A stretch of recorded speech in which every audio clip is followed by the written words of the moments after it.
I'm gonna overcome this. It's all about the facts, not about the feelings. Nope. Where was I going? All right.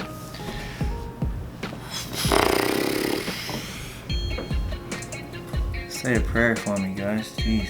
Facts over feelings, baby. Let's go. Struggle bus over here. I can't even process my thoughts. Intra Workout Nutrition. Hey everybody, what's going on? William Grazione here, owner of Metabolic Evolution Incorporated, bringing you guys the latest evidence-based nutrition and training advice to help you master your metabolism. And in this video, we're helping you master your intra-workout supplementation.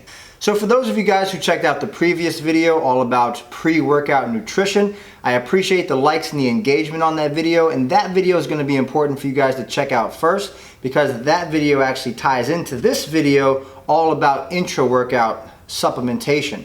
So if you want, go ahead, check that video out. I will link it in the description down below, and this is why. Is because the first question we're going to answer is intra-workout supplementation even necessary? Now, I think that there's two different options. Some of you may like to train fasted, while some of you may like to train in a fed state.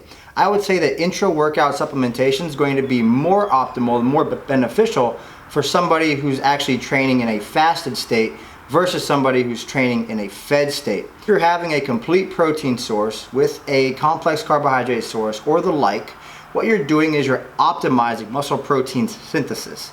Now, if you're optimizing MPS pre-workout, I would say you don't need to take anything to be able to kind of, in a sense, like re-optimize MPS intra-workout. However, if you're training in a fasted state, I think having some essential amino acids intra-workout, possibly with a simple sugar carbohydrate source, would be very beneficial for you to A, jumpstart the recovery process, and B, make sure you have enough glucose availability to fuel the session. What you want to be cautious of though is if you are training in a fed state, you want to avoid going hypoglycemic like I had talked about previously. Now in most cases, the majority of people have enough energy availability from the carbohydrates they had the day before to fuel the workout if they're training at say 5 or 6 o'clock in the morning. So that's something that you need to think about as well. So is a intra-workout supplement even necessary? I would say that it's not necessary if you are in a fed state, but it can be extremely beneficial if you're in a fasted state. If you are somebody who happens to be in the 5 a.m. morning crew, just like I used to be, I would recommend that you guys experiment with some essential amino acids first thing in the morning in the amount of between 6 and 10 grams. And then you can also experiment with some highly branched cyclic dextrin. Now, highly branched cyclic dextrin has the fastest gastric clearance rate, meaning that it will get into your bloodstream and into your muscle tissue so you can utilize it as fuel faster than any other of its comparison sugars.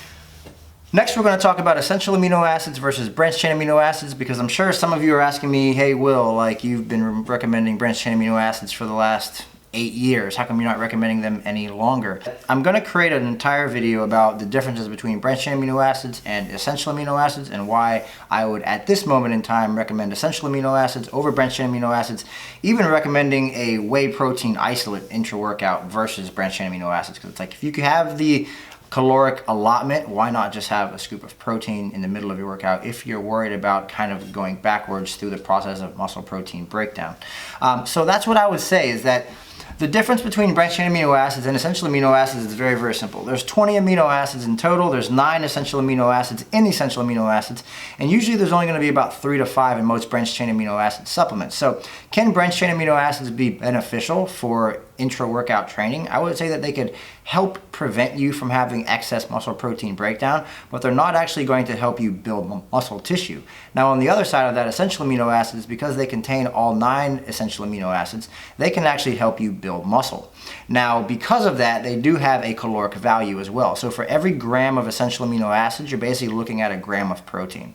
So as an example, if we were to have 10 grams of essential amino acids intra-workout, we would basically have 10 grams of protein and thus yield 40 calories.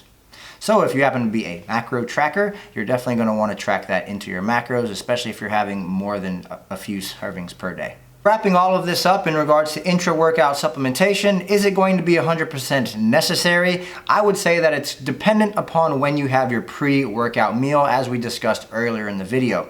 Now, the big difference here is whether or not you're training in a fed state or if you're training in a fasted state, which we went ahead and covered both of those within this video. But what I want to leave you guys with is some actual real scientific research. All right.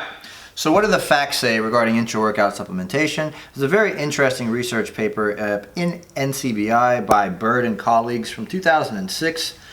And I'm just going to give you guys kind of like the cliff notes of this so you guys can interpret it yourself. But something to keep in mind is that this research study and the training session where they implemented either a placebo or a essential amino acid and carbohydrate beverage intra-workout, they fasted for 4 hours before they actually went in to do the workout. So take that into consideration.